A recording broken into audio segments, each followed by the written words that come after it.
Bismillahirrahmanirrahim.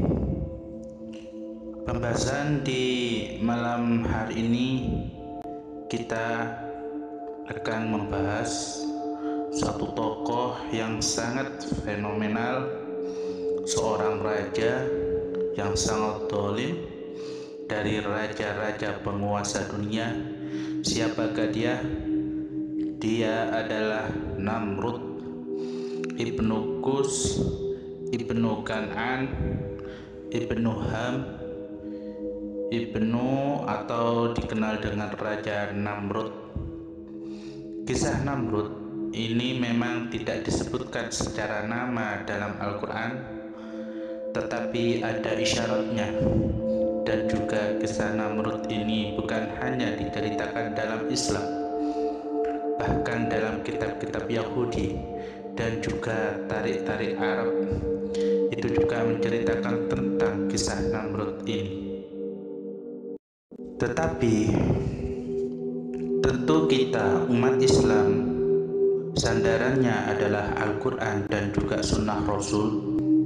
Memang ada kisah-kisah seputar Namrud dari kisah-kisah Arab, terkadang ceritanya aneh dan juga tidak bersanad atau diambil dari Israel.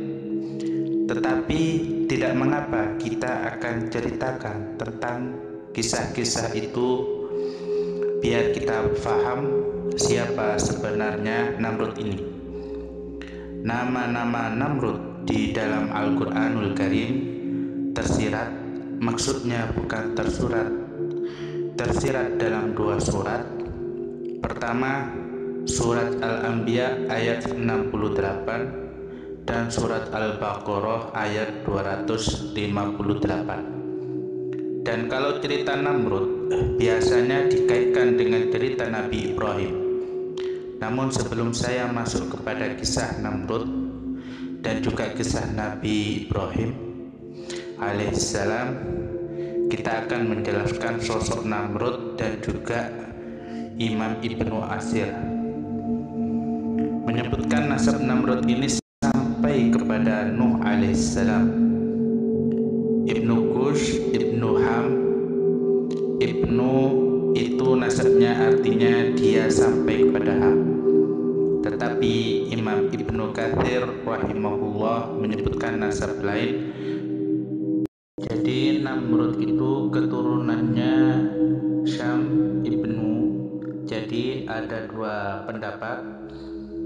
Ya, Nuh alaihissalam itu kan memiliki 4 putra. Yang satu kafir, Kan'an namanya, dan 3 itu ikut agama Nabi Nuh alaihissalam, yang namanya Syam, Ham, dan Yafis. Kalau menurut Al-Imam At-Tabari dan Ibnu Asir, jadi Namrud ini keturunan siapa? Dia keturunan Ham, putra Nuh.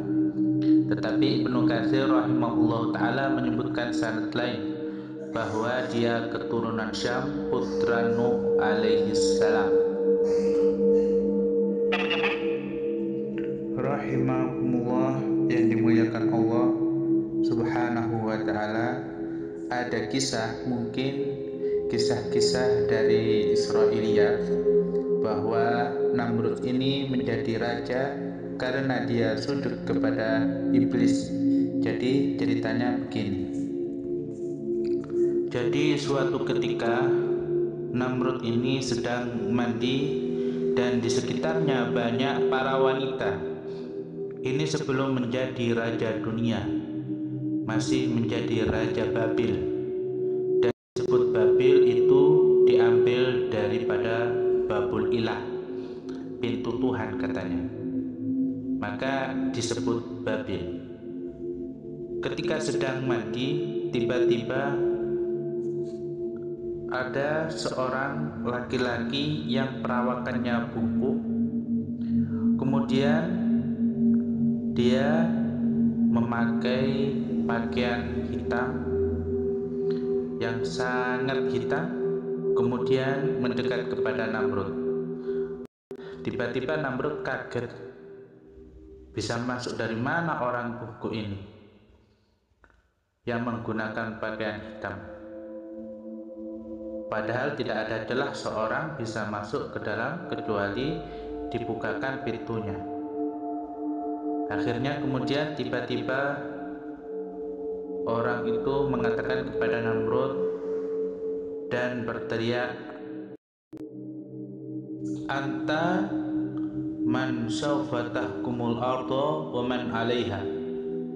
Hei Namrud, kamu akan menguasai bumi dan orang-orang yang ada di atas bumi. Kemudian Namrud mendengar ucapan itu, tiba-tiba dia marah. Kemudian dia merintahkan tentara-tentaranya untuk membunuh laki-laki itu. Bahkan bukan hanya itu saja, karena marahnya Namrud, dibunuhnya perempuan yang ada di situ yang tadinya ikut mandi bersamanya, dibantai semua gara-gara orang ini mengucapkan kalimat seperti itu. Kemudian Namrud pun setelah mandi keluar dari pemandian, kemudian masuk ke dalam kamar. Tiba-tiba dalam kamar itu rupanya orang yang bungkuk tadi ada lagi di dalam kamar. Rupanya dia belum juga mati. Kemudian Namrud pun ketakutan dan mengatakan, "Man anta, siapa kamu?" Maka dia mengatakan, "Ana amirun nur yauma khalaqan nura." Saya adalah pemimpinnya cahaya di saat cahaya itu diciptakan. Kalau engkau ingin menguasai dunia dan apa yang ada di atasnya, maka aku bisa memberikannya. Rupanya dia adalah iblis yang menjelma seorang yang bungkuk tadi. Namrud pun akhirnya tertarik dan mengatakan, bagaimana caranya? Maka orang bungkuk ini mengatakan, datanglah ke sebuah bukit, di situ ada gua, masuklah ke dalam gua. Akhirnya Namrud pun mengikuti arahan orang tadi. Dicarinya bukit itu, kemudian ada gua di situ. Kemudian setelah sampai di gua, dia mengatakan, bukankah kau sudah menjanjikan akan memberikan kekuasaan dan kekuatan kepadaku? Maka orang bungkuk ini mengatakan, iya, saya janji itu. Tapi ada syaratnya. Di antaranya kamu harus melihat diriku dalam bentuk asli. Akhirnya sepakat. Maka tiba-tiba orang bungkuk itu berubah wujud menjadi bentuk iblis, di mana rambutnya menutupi seluruh jasad. Kemudian mengatakan, kalau engkau ingin kekuatan, kata iblis ini, maka sujudlah kepadaku. Imbalannya kuberikan kekuatan kepadamu. Akhirnya Namrud pun tertarik, maka dia pun sujud kepada iblis. Maka dari sini Namrud adalah orang yang pertama kali melakukan perjanjian dengan iblis, barter bahwa dia sujud kepada iblis dan iblis memberikan kekuatan kepada dia. Ma'asyiral muslimin rahimakumullah yang dimuliakan oleh Allah Azza wa Jalla. Setelah kemudian Namrud ini sujud kepada iblis, maka mulailah iblis ini mengajarkan sihir. Makanya ada yang mengatakan bahwa orang yang pertama kali mempelajari sihir itu adalah Namrud. Walaupun ada yang mengatakan kisah tentang Harut dan Marut, tapi sama-sama dibagi. Namrud juga penguasa Babil. Cerita kisah Harut dan Marut juga dari Babil.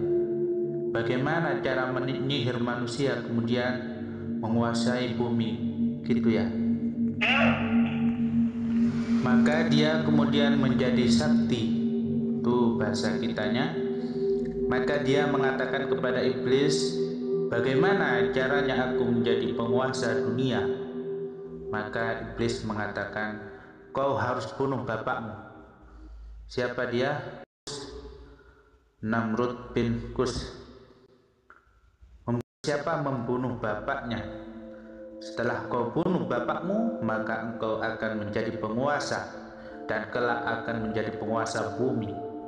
Makanya diisyaratkan dari perkataan Al-Imam Mujahid bahwa malakul ardi arba'atun, raja yang pernah menguasai bumi itu 4 orang, 2 mukmin dan 2 kafir. Adapun yang mukmin Raja Sulaiman dan Raja Zulkarnain, adapun yang kafir Namrud dan juga Bukhtunasor. Akhirnya betul-betul dibunuhnya bapaknya. Setelah dibunuh bapaknya, maka tahtanya diambil dia. Maka mulailah dia akhirnya menguasai Babil dengan kebengisan, kesombongan, dan dengan sihirnya, sehingga orang-orang takut kepada dia. Kemudian lambat laun dia pun mulai menyerang negara-negara di sekitarnya. Kemudian makin meluas kerajaannya di setiap sudut. Disebut Namrud saja, semua orang takut. Tentu bantuan daripada iblis laknatullah alaih. Ada kisah seperti itu, tetapi ini kisah Israiliyah ya ikhwan. Tidak perlu kemudian terlalu dijadikan sebuah rujukan, karena kita punya rujukan yang jelas, Al-Quran dan Sunnah Nabi Sallallahu Alaihi Wasallam. Saya hanya ingin menjelaskan ceritanya saja. Suatu ketika Namrud itu sudah menjadi penguasa dunia, tiba-tiba Namrud ini bermimpi, dan disebutkan di dalam beberapa referensi tentang mimpinya Namrud ini. Salah satunya sebutkan dalam kitab Al-Bidayah, dia melihat bintang yang bercahaya di langit. Tiba-tiba kemudian cahayanya hilang begitu saja. Ada yang mengatakan bahwa Namrud ini menyembah bulan. Kemudian ketika bermimpi, kemudian dia melihat matahari mengalahkan cahaya bulan. Kemudian di pagi harinya dia pun memanggil dukun-dukun para peramal dan minta ditakwilkan mimpinya. Maka para dukun dan para peramal mengatakan bahwa mimpi itu isyarat bahwa akan lahir anak laki-laki di Babil yang kelak akan merusak kerajaanmu, yang kelak akan mengambil kekuasaanmu. Maka akhirnya Namrud pun meminta kepada pasukannya dalam 1 tahun itu supaya tidak ada satupun bayi-bayi yang hidup, semuanya harus dibantai, persis seperti kisah nyata, kisah Fir'aun, membantai anak laki-laki dan membiarkan anak perempuan. Lah, ketika di hari pembantaian itu, disinilah lahir Ibrahim alaihissalam. Maka Azar pun menyembunyikan Ibrahim karena takut dibunuh di sebuah gua. Akhirnya Ibrahim pun kemudian menjadi besar, menjadi remaja, menjadi dewasa, dan dia berjalan di atas fitrahnya, tidak sebagaimana kaumnya yang bermacam-macam. Mereka sembah karena kaum Ibrahim ini kan macam-macam. Ada yang menyembah bulan, dan ada yang menyembah matahari, dan ada yang menyembah bintang, dan ada yang menyembah berhala, dan yang menyembah Namrud. Jadi macam-macam sesembahannya. Bagaimanapun Namrud ini adalah raja yang sangat terkenal, raja yang kaya dan suka memberi. Jadi dia terkadang sepekan sekali atau mungkin sebulan sekali itu mengumpulkan makanan dari kerajaan. Kemudian diundanglah orang-orang yang berhajat makan, orang-orang fuqara dan orang-orang masakin. Akan tetapi setiap orang ini minta makanan, maka Namrud akan bertanya, "Man rabbuka?" Siapa Tuhanmu? Kalau dia mengatakan anta, kamu, maka dia akan mendapatkan makanan. Begitulah cara Namrud mendoktrin orang-orang Babil supaya makan dirinya. Namun suatu ketika Nabi Ibrahim alaihissalam ikut pula dalam antrian. Ketika meminta makan, sampai pada gilirannya Namrud pun bertanya. Jadi Namrud bertanya kepada Ibrahim, "Ma rabbuk?" Siapa Tuhanmu? Maka akhirnya Ibrahim menjawab, "Rabbi alladzi yuhyi wa yumit." Tuhanku adalah zat yang mematikan dan menghidupkanku. Akhirnya Raja Namrud marah mendengar jawaban Nabi Ibrahim, karena Nabi Ibrahim tidak menuhankan dirinya. Maka akhirnya Namrud mengatakan, "Kalau sifat Tuhanmu seperti itu, aku bisa." Akhirnya Namrud memanggil dua tahanan untuk keluar dari penjara, dibunuh salah satunya dan dibiarkan yang lainnya. Kata Namrud, "Lihat, aku bisa menghidupkan dan aku juga bisa mematikan." Kata Ibrahim, "Baik kalau begitu, yang kau bunuh itu sekarang kau hidupkan." Akhirnya dia terdiam. Dia bisa mematikan orang dengan cara membunuh. Sekarang dia sudah mati. Kata Ibrahim, "Yang mati ini kau hidupkan." Akhirnya Namrud tidak bisa menghidupkan yang telah dibunuh tadi. Dengan pertanyaan Nabi Ibrahim, dengan jawaban Nabi Ibrahim yang mengatakan, "Allah alladzi yuhyi wa yumit." Tuhanku adalah Allah yang menghidupkan dan mematikan. Dijawab oleh Namrud, "Saya juga bisa menghidupkan, saya juga bisa mematikan."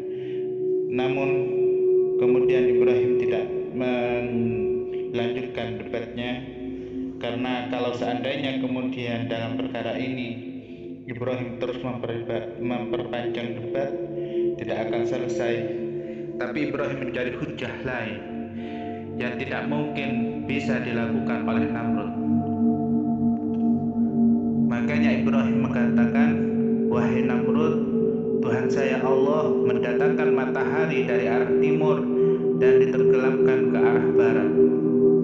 Sekarang balik munculkan dari arah barat, tenggelamkan ke timur." Namun Namrud tidak bisa. Bagaimana bisa dia kemudian sesuka mengatur matahari? Dia bukan Tuhan. Dari situ Namrud marah. Akhirnya tidak memberikan jatah makan kepada Ibrahim. Jadi Ibrahim tidak dapat jatah makan. Ada kisah Israiliyah juga ya ikhwan. Jadi setelah Ibrahim tidak dapat makan, maka dia mengambil batu-batu kota. Karena kan dia tinggal di desa. Biasalah kalau orang ke kota itu kan kadang-kadang beli pernak-pernik, ya. Akhirnya pulang dia karena nggak dapat apa-apa. Kemudian ketika sampai di rumahnya, tiba-tiba batu itu jadi makanan. Jadi istrinya kaget. "Loh, kok kamu dapat makanan?" Padahal tidak merasa meletakkan makanan di situ dia. Dia meletakkan batu di situ. Maka Ibrahim kaget dan mengatakan, "Hadza min indillah." Ini datang dari Allah Subhanahu wa taala. Ini datang dari Allah Subhanahu wa taala. Ma'asyiral muslimin rahimahullah yang dimuliakan oleh Allah Subhanahu wa taala. Namrud ini terus mengaku Tuhan. Perlu diketahui bahwa di belakangnya adalah iblis dan dia memiliki sihir. Makanya orang kemudian percaya bahwa dia Tuhan. Tapi suatu ketika Nabi Ibrahim alaihissalam, ketika terjadi ikhtifal, perayaan hebat, perayaan besar-besaran di kerajaan Namrud, Nabi Ibrahim diajak ayahnya, tapi dia tidak mau. Dia berdusta kepada ayahnya dan mengatakan, ini saya sedang sakit ayah saja yang pergi. Rupanya Ibrahim itu dia berdusta, dia tidak sakit, dia sehat, tapi dia hendak membuat hilah. Dia ingin masuk ke dalam istana Namrud, dia bertujuan untuk menghancurkan sesembahan-sesembahan kaumnya yang sangat diagungkan oleh Raja Namrud. Itu pun berhala, tetapi dia mengaku Tuhan. Jadi Namrud ini punya berhala, tapi dia mengaku Tuhan. Akhirnya kemudian dihancurkan betul-betul oleh Nabi Ibrahim alaihissalam. Jadi Nabi Ibrahim mengatakan, demi Allah, sungguh aku akan melakukan tipu daya terhadap berhala-berhala kalian setelah kalian pergi meninggalkan. Akhirnya orang-orang keluar istana, berkumpul di lapangan pesta pora. Kemudian istana kosong, Ibrahim masuk ke tempat khusus. Maka Ibrahim menghancurkan patung-patung tersebut yang ada di situ dan membiarkan patung yang paling besar. Jadi patung yang paling besar dibiarkan, namun palunya tetap diletakkan di lehernya. Ibrahim ingin mengajak berpikir, kalau memang itu Tuhan, harusnya patung-patung itu bisa menjaga dirinya. Kalau dia tidak bisa menjaga dirinya, bagaimana akan menjaga umatnya? Makanya kemudian akhirnya Namrud pun mengirim Yesus mata-mata mencari siapa yang melakukan.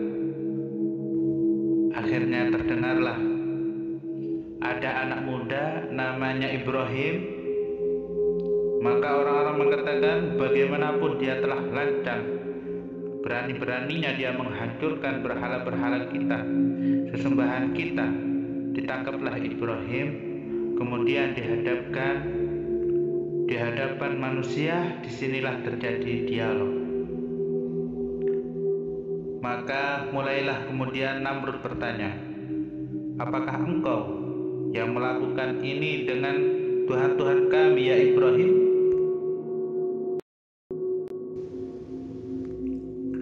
Nabi Ibrahim menunjukkan dengan jempolnya ke arah patung yang paling besar. Sebagaimana orang Jawa itu kalau mempersilahkan atau menunjukkan monggo gitu, silakan gitu dengan jempolnya, yaitu maksudnya itu kata Nabi Ibrahim, berhala yang paling besar itu ditunjukkan dengan jempolnya. Jadi Nabi Ibrahim menunjukkan pada patung besar itu buktinya itu karena pada leher patung itu menggantung palu yang ada di patung itu.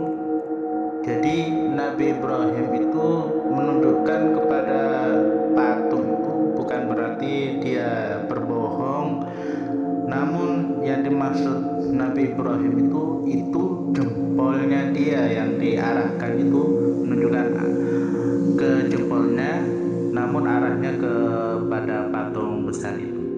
Jadi menuju kepada jempol yang dimaksudkan, bukan kepada berhala yang ditujunya itu. Karena biasanya orang yang memegang palu, kalau jempolnya itu tidak kuat, maka ya tidak akan kuat memegang palunya. Jadi seolah-olah Ibrahim itu mengisyaratkan ke jempol, tetapi jempolnya diarahkan kepada patungnya. Jadi Nabi Ibrahim itu mengatakan, ini jempol saya ini yang melakukannya, gitu maksudnya. Cuman diisyaratkan kepada patung, jadi orang-orang itu nggak tahu. Jika mereka itu bisa diajak bicara, ngomong aja sama mereka, kata Nabi Ibrahim. Ya, yang namanya patung yang nggak bisa bicara ya ikhwan. Akhirnya mereka menundukkan kepalanya dan mereka berkata, engkau Ibrahim pasti tahu bahwa berhala itu tidak mungkin bicara. Kalau berhala saja tidak bisa bicara, bagaimana dia jadi Tuhan? Itu maksudnya. Kemudian pada akhirnya Nabi Ibrahim pun banyak sekali berdialog baik dengan Namrud ataupun kaumnya, sampai pada waktunya Namrud marah besar, maka terjadilah pembakaran yang mana disebutkan di dalam Al-Quran kisahnya bagaimana Nabi Ibrahim wassalam dibakar pada waktu itu. Namun ketika Nabi Ibrahim dibakar pada waktu itu, Nabi Ibrahim selamat, sama sekali tidak terbakar. Sehingga melihat kejadian tersebut, Namrud tambah marah ya ikhwan sama iblis yang seolah-olah Nabi Ibrahim itu lebih kuat dibandingkan dirinya. Kemudian Raja Namrud itu mendatangi iblis dan mengatakan, kenapa Ibrahim itu tidak terbakar? Bukankah engkau sudah memberikan kekuatan kepadaku dan sekarang engkau permalukan diriku? Rupanya Ibrahim memiliki kekuatan yang jauh lebih hebat dibandingkan diriku, sehingga banyak orang-orang yang beriman kepadanya. Sehingga iblis tidak bisa menjawab dan dia mengatakan kepada Namrud, ya Namrud, sesungguhnya dia adalah setan. Dia tidak menghendaki sesungguhnya dia nabi atau rasul, namun dia mengatakan Namrud ini tidak mengetahui siapa Ibrahim, sehingga iblis mengatakan, ya Namrud, sesungguhnya dia adalah setan atau iblis. Wajar saja dia tidak terbakar katanya. Kata Namrud, dia kan cerdas. Namrud itu kan cerdas, akhirnya berdebat dengan setan. Akhirnya kata Namrud, kalau memang dia itu setan, sama seperti kamu, berarti dia memiliki kekuatan yang tidak dimiliki aku dan juga kamu, katanya. Akhirnya Namrud pun marah besar, kemudian mengusir iblis, tidak mau kerjasama lagi dengan iblis. Sampai suatu ketika pada akhirnya iblis datang, kemudian pura-pura meminta undur kepada Namrud dan meminta izin untuk mencium kedua katifnya, pundaknya, kedua bahunya. Akhirnya iblis itu melakukannya, namun si Raja Namrud itu tidak tahu apa maksud iblis itu mencium kedua bahunya. Setelah itu iblis pergi. Selang beberapa waktu tiba-tiba badannya gemetar hebat. Setelah gemetar hebat, tiba-tiba muncullah ular dari bahu yang diciumnya iblis tadi itu. Dari situ keluar ular, muncul terus kepalanya itu, dan si iblis kemudian mengatakan, ya Namrud, sesungguhnya ular itu makanannya cuma satu kepala manusia. Kalau engkau tidak memberi makan kepala manusia, maka dia akan memakan kepalamu. Karena dia sudah kurang ajar kepada iblis, maka iblis membalasnya seperti itu.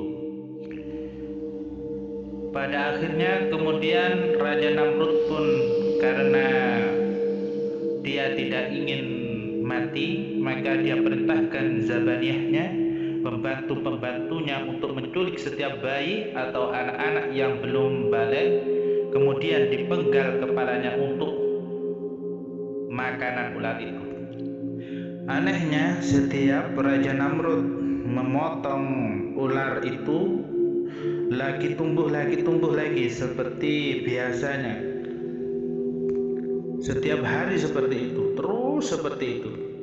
Jadi setiap hari orang-orang itu banyak yang anak-anaknya hilang dan tinggal jasadnya saja, kepalanya yang sudah tidak ada. Karena karena telah dibawa oleh tentara Namrud untuk makanan ularnya. Tentu ya ikhwan, ini hanya cerita-cerita khurafatnya ada di dalam kitab-kitab yang ditulis oleh orang-orang Persia, hanya sebagai pengetahuan saja ya ikhwan. Jadi cerita seperti ini merupakan kisah yang sangat lebih dekat ke khurafat sebenarnya ya. Lah, kemudian pada akhirnya Raja Namrud pun ini merasa kesal sekali karena kesehariannya seperti itu. Ular yang dipotongnya setiap hari tumbuh lagi, gak ada henti-hentinya. Akhirnya dia tidak bisa menaklukkan ular itu yang keluar dari dua katifnya. Maka dia akhirnya berazam untuk membuat Burju Babil, sebuah menara yang menjulang sampai ke langit. Menara tersebut, menara Burju Babil itu, yang mana orang ketika jalan dari menara itu mutar seperti tangga. Pada waktu itu tidak ada lift ya, tangga seperti itu.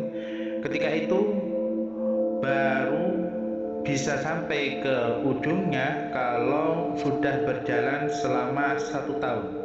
Jadi ketika berjalan sampai 1 tahun baru sampai kepada ujungnya itu.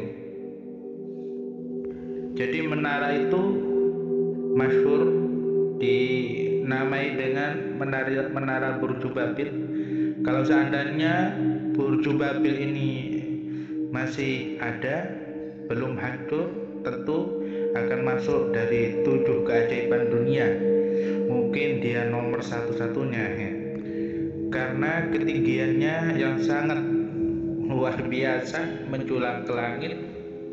Lah, dibuatnya menara Burju Babil itu tujuannya apa? Konon katanya untuk cara dia ingin mengalahkan kekuatan Ibrahim. Dengan cara seperti itu dia ingin naik sampai ke langit. Akhirnya setelah itu, karena Raja Namrud ini terkenal dengan Maliku Agalim Sab'ah ya, raja yang menguasai 7 iklim. Jadi semuanya, dari pasukan mana saja, pekerja-pekerja dari mana saja, diundang oleh Raja Namrud untuk membangun Burju Babil itu. Sampai akhirnya bertahun-tahun jadilah Burju Babil itu.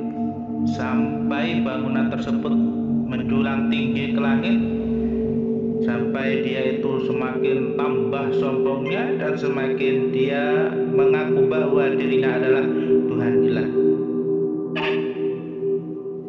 Namun sampai pada waktunya ya ikhwan rahimahullah, akhirnya Allah Subhanahu wa ta'ala kemudian turunkan malaikat untuk menghancurkan Raja Namrud, untuk menunjukkan bahwa lemahnya Namrud dan dia bukan Tuhan, yang memang betul-betul dihancurkan rata dengan tanahnya, hanya tinggal ceritanya saja.